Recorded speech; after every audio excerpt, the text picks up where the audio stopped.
झाला की आज म्हणजे शहरांमध्ये तर सगळीकडे आमच्याकडे 9 दिवस नवरात्र गरबा आणि दांडियाने त्याची सुरुवात होते. शेवटही तसाच होतो. 9 दिवस महिलांसाठी, मुलींसाठी भव्य दिव्य आणि पुरुषांसाठी सुद्धा भव्य दिव्य कार्यक्रमांचं आयोजन केलं जातं. पण आज वर्ध्यातल्या आंजी गावामध्ये जयश्रीताईंनी हा विचार केला की माझ्या गावातल्या मुली, माझ्या गावातल्या महिला, जेव्हा आपण आता बाहेर बघतो सोशल मीडिया इतका फास्ट झालाय, कुठे काय होतंय हे आपल्याला दिसतंय. कुठेतरी मनात त्यांच्या जी भावना होती की आपल्या गावामध्ये पण गरबा चालू व्हावा आणि ती जयश्रीताईंनी त्यांची सुप्त भावना ओळखली आणि हे 4थं वर्ष आहे की त्या ठिकाणी सुंदर असं आयोजन केलं जातं. बरं, आम्ही तर असेच आम्ही खेळतो गरबा, पण या मुली आणि महिला यांनी 15 दिवस एकदम ट्रेनिंग घेतलंय. कोरिओग्राफर, त्याचं ट्रेनिंग, त्यांचे कपडे, तो जो कॉस्ट्युम असतो तो सगळा घालून जो आनंद त्यांच्या चेहऱ्यावर दिसतोय तो खरंच खूप छान आहे. जयश्रीताईंचे आभार आहेत की त्यांनी हा विचार केला. बघा, कालपर्यंत पाऊस होता आणि आज माता भगवतीची कृपा आहे की आज पाऊस नाही आहे आणि या त्यांच्या उपक्रमाला मातेचा पण आशीर्वाद आहे. प्रत्येक पुरुषाच्या मागे स्त्री असते, तसं स्त्रीच्या मागे पुरुष असतो. जे आमचे सुनील भाऊ जे नेहमी बिहाइंड कर्टन असतात, आजचं सगळं आयोजन नियोजन अर्थात त्यांनी त्या ठिकाणी जयश्रीताईंच्या बरोबरीने किंबहुना जास्त सहभाग घेऊन केलाय आणि त्यामुळे आज आंजी गावामध्ये खूप छान कार्यक्रम झाला. मला मनापासूनचा आनंद झाला आज इकडे येऊन. एरवी तर मुंबईत आम्ही गरबा आणि दांडिया खेळतच असतो, पण एका गावामध्ये इतकं सुंदर आयोजन आणि त्यामध्ये सगळ्यांचा सहभाग, मला वाटतं हे खूप छान आहे. राज ठाकरे आणि आदित्य ठाकरेंनी मुख्यमंत्र्यांना पत्र लिहिलं आहे. ते म्हणतायत की सरसकट मदत द्यावी, कोणतं इंडिकेशन लावता? बघा, असं आहे की हे झालेला जो आघात आहे तो खूप आहे.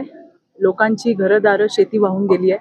तुम्ही पाहिलं असेल सकाळपासून मुख्यमंत्री महोदय देवाभाऊ स्वतः, त्यांच्याबरोबर दोन्ही उपमुख्यमंत्री म्हणजे शिंदेसाहेब, अजितदादा आणि संपूर्ण मंत्रिमंडळ, आमदार सगळेजण आपापल्या ठिकाणी शेतकऱ्यांच्या सोबत उभे आहेत, बळीराजासोबत उभे आहेत, त्यांना मदत करणार आहेत.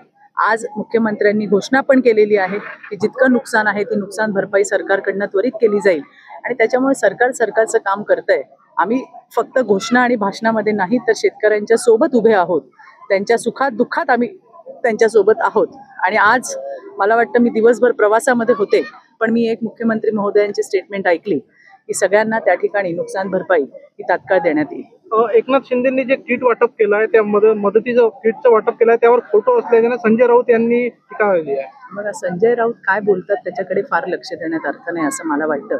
मी ती बातमी तर काय पाहिलेली नाहीये, परंतु टेम्पो काही गेले असतील जर मदतीसाठी त्या ठिकाणी, तर मला असं वाटतं लोकांपर्यंत मदत पोहोचणं हे तितकंच गरजेचं आहे. त्याच्यामुळे लोक काय फोटो पाहत बसतील का? त्यांना त्यांच्या ज्या गरजेच्या वस्तू आहेत, ज्या त्यांना आता लागणार आहेत त्या त्यातनं घेणार आहेत. म्हणजे प्रत्येक गोष्टीमध्ये अशा पद्धतीचं दूषितच डोळ्यांनी, त्यांचा चष्मा जो आहे ना तोच अशा रंगाचा आहे की ज्याच्यामध्ये त्यांना सगळं पिवळं दिसतं. भाजप आणि महायुतीचं सरकार आणि तिथे सगळे काम करणारे, असं मला स्वतःला वाटतंय.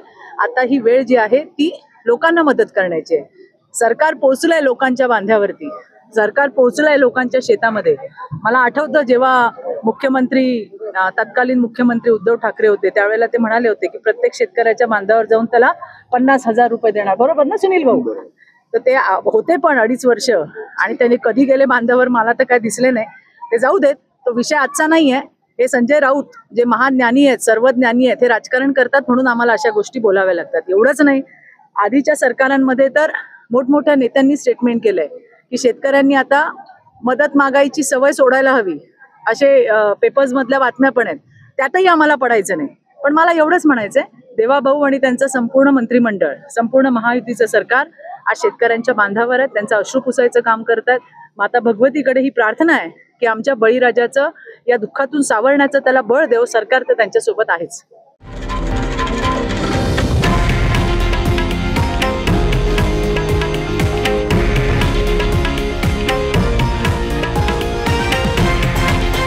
हे आहे देशातील नंबर 1 न्यूज नेटवर्क आणि आपण पाहत आहात TV9 मराठी, एकमेव.